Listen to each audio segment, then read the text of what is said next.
ರಘು ಅವ್ರ ಬಗ್ಗೆ ಒಂದು ಡಿಬೇಟ್ ಆಯಿತು ಒಂದು ವಿಚಾರ ಅಂತಂದರೆ ರಘು ಅವ್ರೀಗ ಫಿಟ್ನೆಸ್ ಫೀಲ್ಡಲ್ಲಿ ತುಂಬ ದೊಡ್ಡ ಮಟ್ಟದ ಹೆಸರು ಮಾಡಿದಂಥವ್ರು.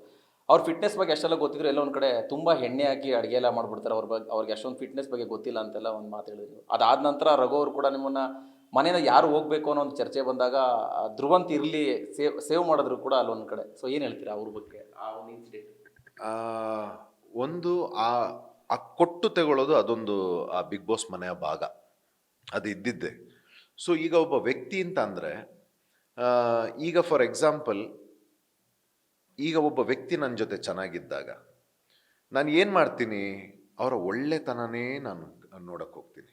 ನೀವು ಅದು ಮಾಡಿದ್ದು ತುಂಬ ಚೆನ್ನಾಗಿತ್ತು, ಹೀಗೆ ಮಾಡಿದ್ದು ಚೆನ್ನಾಗಿತ್ತು. ಅವರಲ್ಲಿ ಕೆಟ್ಟದಿಲ್ಲ ಅಂತಲ್ಲ, ಆದರೆ ನಾನು ನೋಡೋದು ಒಳ್ಳೆತನ ಮಾತ್ರ, ಯಾಕಂದರೆ ಅವ್ರು ತುಂಬ ಚೆನ್ನಾಗಿದ್ದಾರೆ. ಯಾವಾಗ ಯಾವುದೋ ಒಂದು ಕಾರಣಕ್ಕೆ ನಾವೊಂದು ಆ ರೆಸ್ಪೆಕ್ಟಲ್ಲಿ ಇಟ್ಟಾಗ ಒಬ್ಬರು ವ್ಯಕ್ತಿನ, ನಾನು ಅವ್ರ ಹತ್ರ ಹೇಳ್ತಾ ಇದ್ದೆ, ಸರ್ ನನಗೆ ನಿಮಗೆ ನಾನು ಎಷ್ಟು ಇಷ್ಟನೋ ಗೊತ್ತಿಲ್ಲ, ಬಟ್ ನನಗೆ ನೀವು ಭಾಳ ಇಷ್ಟ. ನಿಮ್ಮನ್ನು ನೀವು ಕ್ಯಾಪ್ಟನ್ ಆಗದೇ ಇದ್ರು ಇಲ್ಲದೇ ಇರುವಾಗಲೂ ನಾನು ಅವ್ರನ್ನ ಕ್ಯಾಪ್ಟನ್ ಅಂತಲೇ ಕರಿತಾ ಇದ್ದೆ, ರಘು ಅವ್ರನ್ನ. ನಿಮ್ಮ ಪರ್ಸ್ನಾಲಿಟಿ ಇಷ್ಟ ಅಂತ.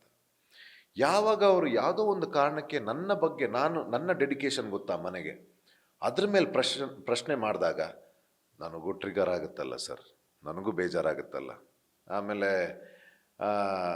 ನಾವು ತೆಗೊಂಡು ಸುಮ್ಮನೆ ಬಿಡೋರಂತೂ ಅಲ್ಲ. ಅವ್ರದ್ದು ಏನೆಲ್ಲ ಅಬ್ಸರ್ವ್ ಮಾಡಿದ್ದೆ ಹಾಕ್ಕೊಂಡಲ್ಲಿ ಪ್ರೆಸೆಂಟ್ ಮಾಡಿದೆ. ಸೊ ಅದು ಅವ್ರಿಗೂ ಶಾಕಿಂಗ್ ಆಗಿತ್ತು. ಬಟ್ ಅವ್ರ ಬಗ್ಗೆ ಒಳ್ಳೇದೂ ಹೇಳಿದ್ದೀನಿ ನಾನು ತುಂಬ. ನೀವು ಬಿ ಟಿಲೂ ನೋಡಿರ್ಬೋದು ನೆನ್ನೆ, ಅದನ್ನ ನಾನು ಹೇಳಿದ್ದೀನಿ. ಸೊ ಅದೊಂದು ಆ ಆಟದ ಭಾಗ ಅಷ್ಟೇ. ಈಗ ನೀವು ಈಗ ಕೇಳಿದ್ರೆ ನಾನು ಹೇಳ್ತೀನಿ, ನಾನು ಆ ಮನೇಲಿ ನೋಡಿರೋಂಥ ಒಂದು ಜೆಮ್ ಅವ್ರ ವ್ಯಕ್ತಿ. ಆ ವ್ಯಕ್ತಿಯ ಒಂದು ಪರ್ಸ್ನಾಲಿಟಿ ಇದೆಯಲ್ಲ ಸರ್, ಅವ್ರ ಕೋಪ ಅಂತ ಹೇಳ್ತಾರೆ, ಬಟ್ ಇಲ್ಲ, ಒಬ್ಬರು ಹಿರಿಯರಾಗಿ ಆ ಮನೆಯಲ್ಲಿ, ನಮಗೆಲ್ಲ ಹಿರಿಯರಾಗಿ ಒಬ್ಬರು ಹಿರಿಯರಿಗೆ ಯಾವ ವ್ಯಕ್ತಿತ್ವ ಬೇಕಿತ್ತು ಅದು ಅವರಲ್ಲಿತ್ತು. ಆ ಸಮಾಧಾನ, ಆ ಕಂಟ್ರೋಲಿಂಗ್, ಊಟ ಮಾಡಿಕೊಡೋದು, ಎಲ್ರೂ ಪ್ರೀತಿ ಮಾಡೋದು, ತನ್ನಿಂದ ಏನು ಕೊಡೋಕ್ಕಾಗುತ್ತೆ ಕೊಡೋದು, ಅದೆಲ್ಲ ಭಾಳ ಬ್ಯೂಟಿಫುಲ್ ಆಗಿದ್ರು ರಘು ಅವರು. ನನಗಿಷ್ಟ, ಅವರು ತುಂಬ ಇಷ್ಟ, ಈಗಲೂ ಭಾಳ ಪ್ರೀತಿ. ನಿನ್ನೆನೂ ಹೇಳ್ತಾಯಿದ್ರು, ನನಗೆ ತಲೆ ಏನು ಆಗ್ತಾಯಿದೆ ಅಂತಲೇ ಗೊತ್ತಿಲ್ಲ. ನಾನು ಅಂದೆ, ಸರ್ ಸಮಾಧಾನ ಮಾಡ್ಕೊಳ್ಳಿ, ಒಂದು 2-3 ದಿವಸ ಹಂಗಿರುತ್ತೆ, ಬರ್ತೀರಿ ನಾರ್ಮಲ್ಗೆ. ಒಂದೇ ಸಲ ಬಂದ್ರಲ್ಲ ಮನೆಯಿಂದ ಹೊರಗಡೆ, ಅದಾಗುತ್ತೆ, ನನಗೂ ಆಗಿದೆ, ರಿಲ್ಯಾಕ್ಸ್ ಅಂತ ಹೇಳ್ತಾ ಇದ್ದೆ ನಾನು. But is a gentleman. Yes sir, ಈಗ ಬಿಗ್ ಬಾಸ್ ಮುಗಿದ ಮೇಲೆ ನಿಮಗೆ ಫೀಮೇಲ್ ಫ್ಯಾನ್ಸ್ ತುಂಬ ಜಾಸ್ತಿ ಆಗಿದಾರಂತ, ಆಮೇಲೆ ಮದುವೆದ ಪ್ರಪೋಸಲ್ಸ್ ಎಲ್ಲ ಬರ್ತಾ ಇದೆ ಅಂತ ಕೇಳ್ಕೊಟ್ವಿ. ಈ ಸೀಸನ್ ನೋಡಾದ್ಮೇಲೆ ನನಗೆ ಹುಡುಗಿಯರ ಫ್ಯಾನ್ಸ್ ಆಗ್ತಾರೆ ಅಂತ ನಾನು ಅಂದ್ಕೊಳ್ಳಲ್ಲ.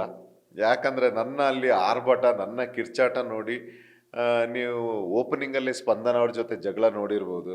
ಆ ಜಗಳ ನೋಡಿ ನನ್ನನ್ನು ಇಷ್ಟಪಡ್ತಾರೆ ಅನ್ನೋದು ಬಹಳ ಡೌಟು. ಬಟ್ ಅದನ್ನು ಮೀರಿ ಕೂಡ ನನ್ನಲ್ಲಿ ಅಂಥ ಹುಡುಗನ್ನ ಯಾರಾದರೂ ನೋಡ್ತಾ ಇದ್ದಾರೆ ಅಂತಂದರೆ ನೋಡೋಣ ಸರ್, ಮುಂದಕ್ಕೆ ಯೋಚನೆ ಮಾಡ್ತೀನಿ ಇದ್ರ ಬಗ್ಗೆ.